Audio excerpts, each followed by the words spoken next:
Get ready for cheap e-bike Armageddon. No more junky electric bikes sold on Amazon, making American consumers unsafe. As a matter of fact, everyone in the chain of sales is now in a panic because the fallout is much bigger than just Amazon as an entity. So is this the right decision? Is this going to change the way that you eat breakfast? Is it a good thing or a bad thing? Well, the answer to at least one of these is a firm no.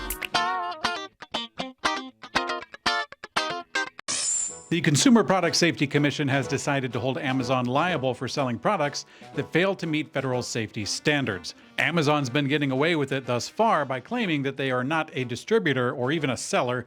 They're more like the classified section, according to them.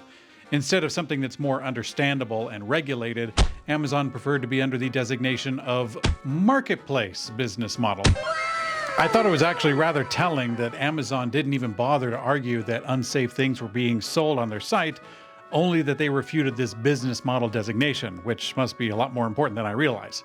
But either way, the jig is up because after 3 years of back and forth, Amazon has been ruled a distributor, plain and simple.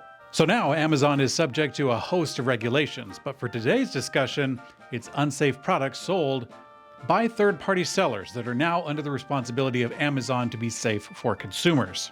Okay, so what does this have to do with electric bikes? Actually, the decision by the CPSC didn't even name electric bikes or bicycles, but honestly, I don't think they need to, because they cited that Amazon sells over 400,000 hazardous items, and we all know where this is going. Electric bikes, and especially electric bike batteries, have been in the crosshairs for danger in recent news. Fingers have been pointed at e-bikes for damages and death, and a trend among these accusations are cheap electric bikes with cheap batteries. As a matter of fact, not long ago, the CPSC was calling for public comment before they started making rules on electric bicycles, but state governments decided not to wait. California and New York have been leading the charge for battery safety standards, and more states are going to be joining in those ranks. So now that Amazon is on the hook for those states, but also from the CPSC, what is that going to make? So my understanding and estimate is that Amazon will require all sellers of certain items to jump through a certification loop before allowing those items to be sold. After that, Amazon is just going to claim that it's not their fault at all, because, as it turns out, under this ruling, the third-party sellers and even distributors on the entire selling chain are also on the same hook with the federal government. So what are those people going to do? If they have enough profit to work with, they will get certified and incorporate that cost into the price of the bike going forward. In the case of e-bikes, this will likely take the form of them being certified at UL 2849 and or UL 2271. Now this sounds easy, but there's one thing to remember and another thing I'm actually not too certain about.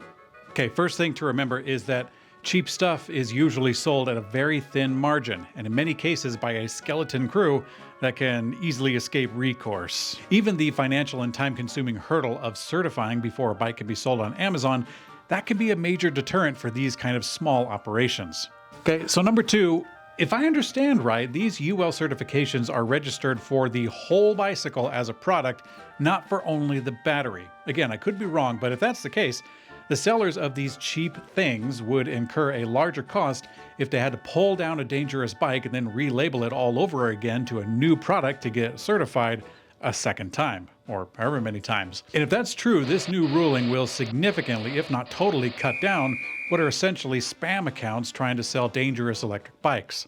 So that's Amazon and the sellers, but what's it going to do to the e-bike industry or the consumers here in the US?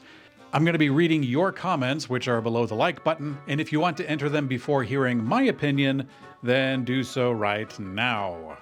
Okay, for the industry, this is of course going to affect those small bike companies or enterprising individuals who sell cheap bikes on Amazon.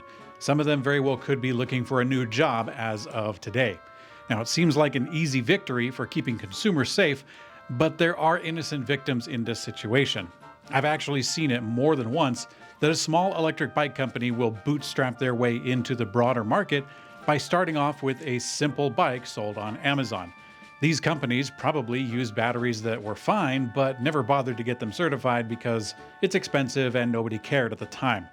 This pathway to profitability, it's now a lot harder to attempt, and the barrier to entry for small bicycle companies is now higher, so that kind of sucks.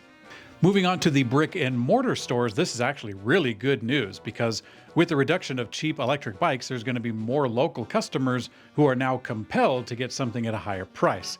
And this will inch them closer to buying something down the street instead of online.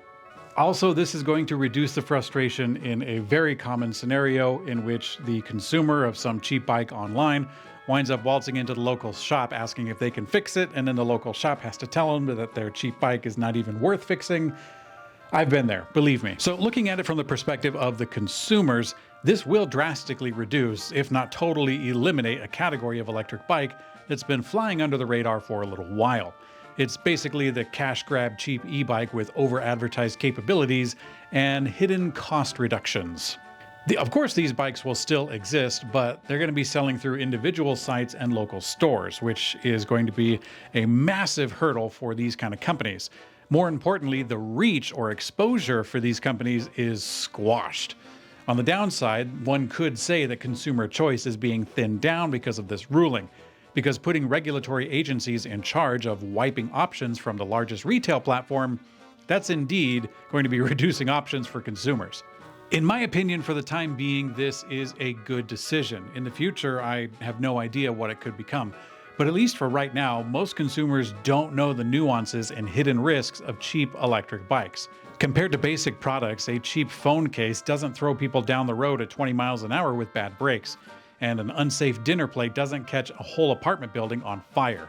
And honestly, I think it's unwise to argue that electric bikes should be exempt from all regulation because their very purpose is to transport humans at speed, and they do so through a mechanical and chemical device that does have the potential to harm the rider and also non-participants. So with those things in mind, I think it is responsible to consider putting rules and regulations onto these devices.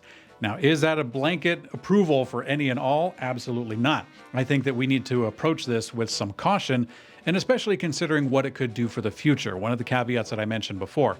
But one thing that is actually very serious is electric bike fires, or fires that are caused by electric bikes and their batteries.